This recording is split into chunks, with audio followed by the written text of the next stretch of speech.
একটা কথা আছে কলকাতা পশ্চিমবঙ্গে, সালা মারবো এখানে, লাশ পড়বে শ্মশানে। তাহলে জিনিসটা কি, যে এখানে মারবে লাশ পড়বে শ্মশানে? জিনিসটা হচ্ছে মিসাইল, পারমাণবিক মিসাইল। একদিকে মধ্যপ্রাচ্য আরব সাগরে উত্তাল অবস্থান, ইরান তাদের সমুদ্রের নিচের যে কয়েকশো সুড়ঙ্গ আছে, পারমাণবিক সুড়ঙ্গ, সেগুলোর ভিডিও প্রকাশ করেছেন যে তারা এটার মুখ উন্মুক্ত করেছেন। অপরদিকে সমুদ্রের মধ্যে আরব সাগর, মধ্যপ্রাচ্য সাগর সহ লোহিত সাগর, যে কোনো জায়গায় ইরানের এই ক্ষেপণাস্ত্রগুলো টাচ করতে সম্ভব বলে মার্কিন যুক্তরাষ্ট্রকে হুঁশিয়ারি দিচ্ছেন।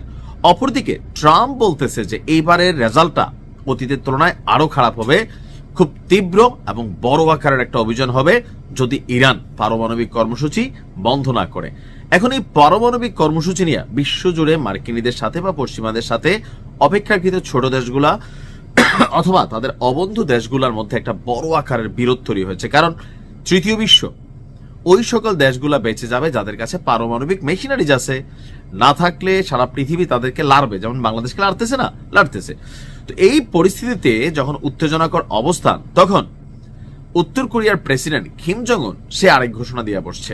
ঘোষণা কি, যে উত্তর কোরিয়া তাদের পারমাণবিক অস্ত্র ভান্ডার বাড়াতে, বড় আকারে আরো এটাকে মজুত করতে নতুন পরিকল্পনা নিয়েছে উত্তর কোরিয়া। আর এতে দক্ষিণ কোরিয়ার আবার কিছুটা টেনশনেরও তৈরি হয়েছে। পারমাণবিক শক্তি যতটুকু আছে তার চেয়েও আরো অনেক কয়েক গুণ বাড়ানোর পরিকল্পনা হাতে নিয়েছে উত্তর কোরিয়া।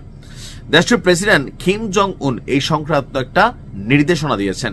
উত্তর কোরিয়ার রাষ্ট্রীয় গণমাধ্যম যেটা আছে, কোরিয়ান সেন্ট্রাল নিউজ এজেন্সি, তারা এই তথ্য বিশ্বমণ্ডলে প্রকাশ করেছেন যে ঠিক ইরান আমেরিকার উত্তেজনার মধ্যেই উত্তর কোরিয়ার প্রেসিডেন্টের এমন সিদ্ধান্ত ট্রাম্পকে কি আরেকটু ভাবাবে? সম্প্রতি কিম জং উন নিজে উপস্থিত থেকে উত্তর কোরিয়ার সাম্প্রতিক একাধিক ক্ষেপণাস্ত্র পরীক্ষা নজরদারি করছিলেন। এই ঘটনা এশিয়া প্যাসিফিক অঞ্চলে নতুন করে উত্তেজনা সৃষ্টি করছে। এর মধ্যে কিম ক্ষেপণাস্ত্র উৎপাদন সক্ষমতা সম্প্রসারণ মানে আরো বাড়ানোর জন্য এমনকি আরো অত্যাধুনিক করার জন্য নির্দেশনা দিয়েছে। আগামী কয়েক সপ্তাহের মধ্যে অনুষ্ঠিত হতে যাওয়া নবম কমিউনিস্ট পার্টি কংগ্রেসে এসব পরিকল্পনার বিস্তারিত তুলে ধরা হবে। এটি 2021 সালের পর একটা প্রথম দলীয় সম্মেলন, খুব গুরুত্বপূর্ণ। কিম বলছেন এসব পদক্ষেপ তার শত্রুদের জন্য চরম মানসিক যন্ত্রণা বয়ে আনবে। এটা কিন্তু সত্য। উত্তর কোরিয়ার কারণে চীনও টেনশনে আছে, দক্ষিণ কোরিয়া টেনশন আছে, জাপান আছে।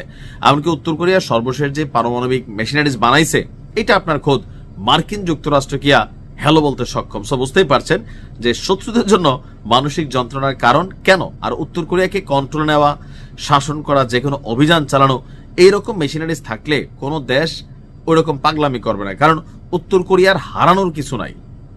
আর অন্যান্য উন্নত দেশগুলো এরকম একটা ঘটনা ওইসব দেশে ঘটলে এই দেশটা অনেক বছর পিছিয়ে যাবে। যার কারণে যারা ভদ্রলোক তারা কিছুটা শান্ত আছেন উত্তর কোরিয়ার অবস্থান দেখে।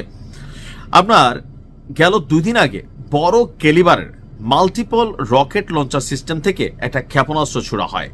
এই ঘটনাকে কিম কৌশলগত প্রতিরোধ সক্ষমতা বৃদ্ধিতে অত্যন্ত গুরুত্বপূর্ণ বলে উল্লেখ করেছেন।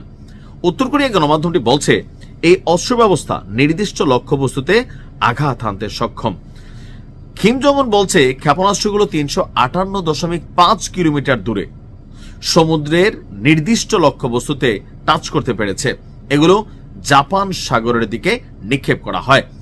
জাপানের প্রতিরক্ষা মন্ত্রণালয়ের সূত্রের বরাতে জানা গেছে 2টি ক্ষেপণাস্ত্র উত্তর কোরিয়ার এক্সক্লুসিভ ইকোনমিক জোনের বাইরে গিয়ে পড়ছে, অর্থাৎ উত্তর কোরিয়ার যে সীমানা এর বাইরে গিয়ে তারা মারছে।